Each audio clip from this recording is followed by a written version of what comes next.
Good morning, class 4 students. How are you all? I hope all you are happy and safe at home.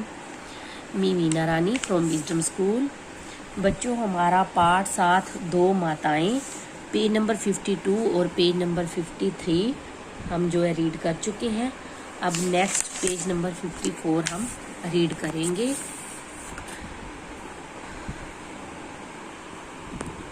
मौका देखकर एक बाघ वहां आ गया। सभी लोग मंदिर में खड़े थे ना, तो मौका देख नहीं सॉरी ये जो एक बड़े बूढ़े ने जो कहानी सुनाई थी, एक बार की बात बता रहा था। तो उसने क्या कहा था कि हाथियों के दल दिखाई पड़े, जहां कहीं भी आदमी औरतें सभी उस तरफ दौड़े हाथियों का सामना करने, नहीं तो इस बार की फसल भी नष्ट हो जाती। तो मौका देखकर एक बाघ वहां आ गया और मुखिया के 5 महीने के बच्चे को कपड़े समेत उठा ले गया। बच्चे की माँ की नींद वैसे भी हल्की होती है। तो बाघ वहां आया और मुखिया के 5 महीने के बच्चे को उठाकर ले गया। आंख खुलते ही बाघ को देखा। उसकी माँ ने आंख खुलते ही बाघ को देखा। बाहर रखी मशाल को उठाकर लखिया रे, बाहर मशालें पड़ी होती थी, लखिया रे पुकारती हुई उसके पीछे पीछे दौड़ी। लखिया उसके बच्चे का नाम था। तब घर में और कोई नहीं था।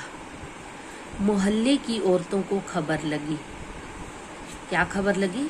कि बाघ जो है उसके बच्चे को उठाकर ले गया। पर वे सब भय के कारण डर के कारण आगे नहीं आई। बाघ जंगल की तरफ भाग गया। जंगल में छुपने का जो रास्ता था वह हाथियों के चलने का था।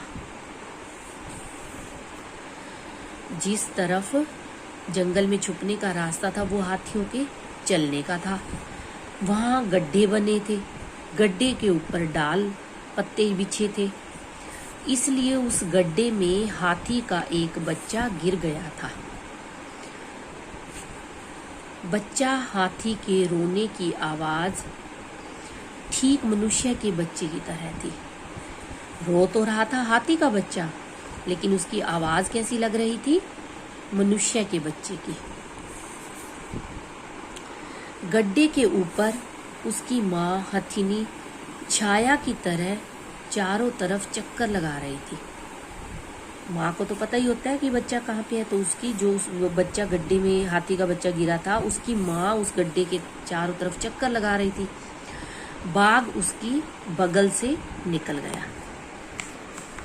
जहां वो हथिनी खड़ी थी उसके साइड में से बाघ निकल गया।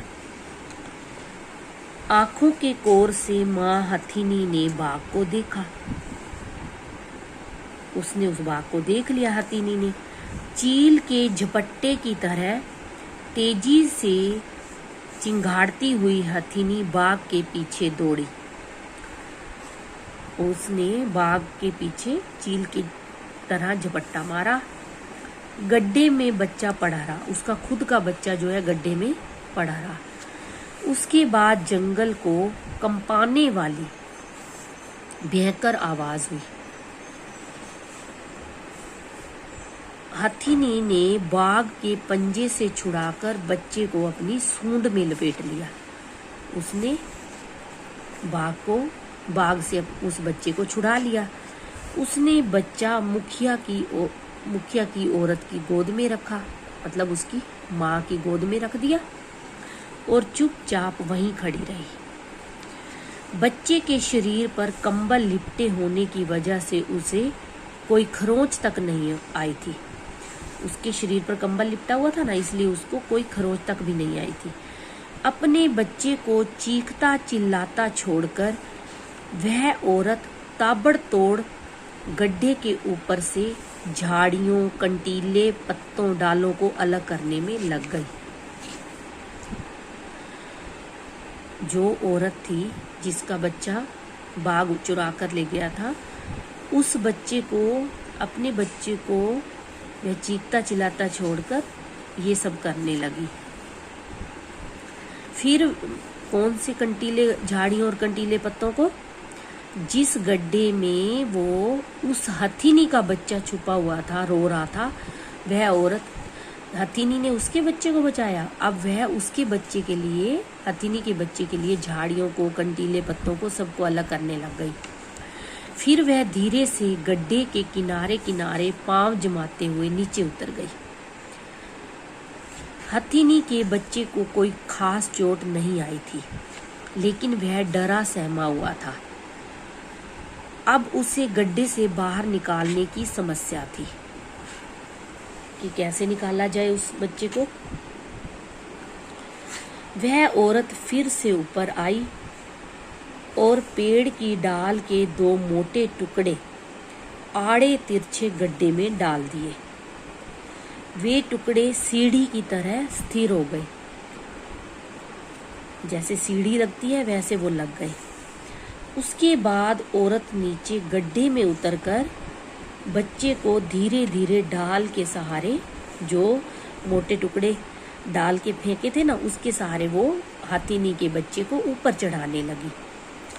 कई जगहों पर उसे जख्म भी लगे, पर उसने दम साधकर किसी तरह बच्चे को ऊपर की तरफ ठेल दिया। उसने अपने सांस की परवाह नहीं करी और बच्चे को, हथिनी के बच्चे को ऊपर भेज दिया।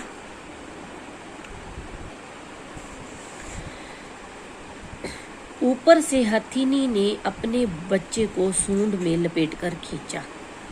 अब हथिनी ने भी उसकी सहायता की, बच्चा ऊपर आ गया। तब तक भोर हो चुकी थी। भोर जो सुबह होती है, 4 बजे का जो टाइम, 4-5 बजे, तो वो उसको भोर बोलते हैं। हाथियों के दल को भगाकर मुखिया गांव के अन्य आदमियों के साथ जब घर लौटा, हाथियों के दल को भगाया जाता था, तो मुखिया जब अन्य आदमियों के साथ घर लौटा तो बाघ के पंजों के निशान देखकर दंग रह गया, दंग हैरान। उसके घर में बाघ आया था ना, तो बाघ के पंजों को देखकर वो हैरान हो गया। उसे समझने में देर नहीं लगी। डोरी, रस्सी, कुदाल, बर्छा लेकर कई आदमियों के साथ वह जंगल में घुसा। जंगल में पहुंचते ही जो दृश्य सामने आया उसे देख वे सब अवाक रह गए। अवाक मतलब एकदम से हैरानी से चुप हो जाना। हथिनी का बच्चा अपनी माँ हथिनी से चिपका खड़ा था। माँ हथिनी अपनी सूंड बच्चे के शरीर पर फेरकर उसे प्यार कर रही थी। उसी जगह उसकी स्त्री भी अपने बच्चे को सीने से लगाए बैठी थी। हाथ के औजार, रस्सी आदि सब फेंककर गांव के लोगों ने हाथ जोड़कर झुककर जंगल के देवता को प्रणाम किया। मुखिया की पत्नी बच्चे को गोद में लेकर खड़ी रही। हथिनी अपने बच्चे के साथ जंगल की तरफ चली गई। अब मुखिया ने उसी समय सभी गड्ढों को भर देने का आदेश दिया, क्योंकि उसे सब पता लग गया था कि ये हथिनी ने उसके बच्चे को बचाया है। सौदागरों को हमेशा के लिए गांव से भगा दिया गया।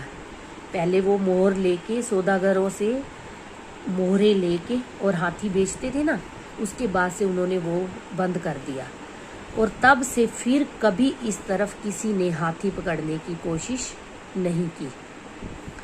तभी से प्रत्येक साल जाड़े के दिनों में खेत में फसल पकने पर हाथियों को ये नैवेद्य दिए जाने लगा। नैवेद्य क्या होता है? प्रसाद के रूप में जो सामग्री खाने के लिए दी जाती है। यह गांव वालों का अपना तरीका था हाथियों को धन्यवाद कहने का। इस घटना के बाद वहाँ हाथियों की पूजा होने लगी। तो बच्चों, आपने ये लेसन अच्छे से रीड करना है और समझना है। Okay, take care.